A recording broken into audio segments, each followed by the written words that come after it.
Good evening and welcome to the Business Day. I'm Javon Keys.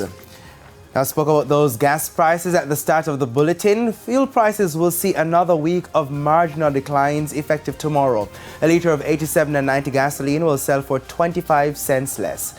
Diesel and ultra-low sulfur diesel as well as kerosene will, however, see the largest declines at $4.50, much anticipated by many consumers, I'm sure. Now, propane will go down by 25 cents, while butane, being the only ex-refinery product to see an increase, will sell for 99 cents more. Of course, each gas station will add and subtract their own markups and markdowns to the ex-refinery rate. To the foreign reserves now. The net international reserves fell in the month of January. At the end of the period, the NIR was registered at $3.87 billion. That's $110.6 million lower than this December's reserves of $3.98 billion. Now, the reserves at the end of January could cover up to 25 weeks of goods and services imports. Now, there was a foreign currency intervention today, and after that, $30 million was pumped into the market. The US dollar is being sold for an average $155.03. $115.66 is the going rate for the Canadian dollar, $186.69 for the pound, while it's costing an average $167.56 for the euro. Some company news. Grace Kennedy has begun construction of a new solar power system at its meats manufacturing facility in Savannah, Lamar, Westmoreland. The company says it will also be installing 2 liquefied natural gas LNG engines at the plant.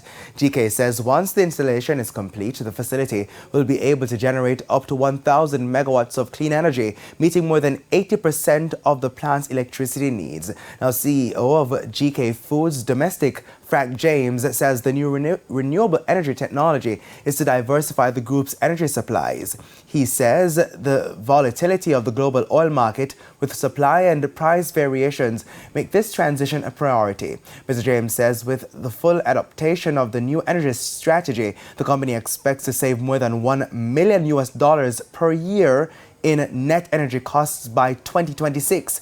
GK says its Hilo, Manapak, Crossroads and Spanish Town branches are also scheduled to have solar power systems installed this year.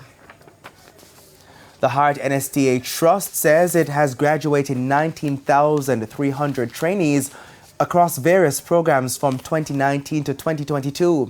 The National Training Agency's Managing Director, Dr. Tanisha Ingleton, says as of December 2022, about 6,784 youth were placed in what the agency considers as decent work.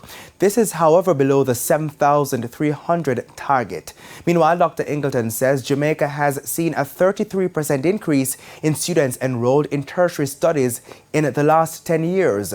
Youth unemployment has also been declining, according to Hart, from 31.62% in 2011 to 26.11% in 2021. She says youth participation in the workforce has increased, with more young people starting their own businesses and taking on leadership roles in various industries.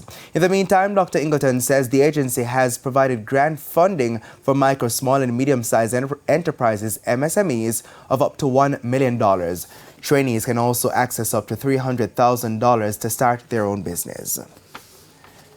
To the stock market now, the JSE index advanced by 1,545 points today, while the junior market index declined by 7 points. Among the winners were Jamaica Public Service Company, JPS, JMB Group 7.25% variable cumulative redeemable preference shares, MPC Caribbean Clean Energy, Lasco Financial Services and AMG Packaging and Paper Company.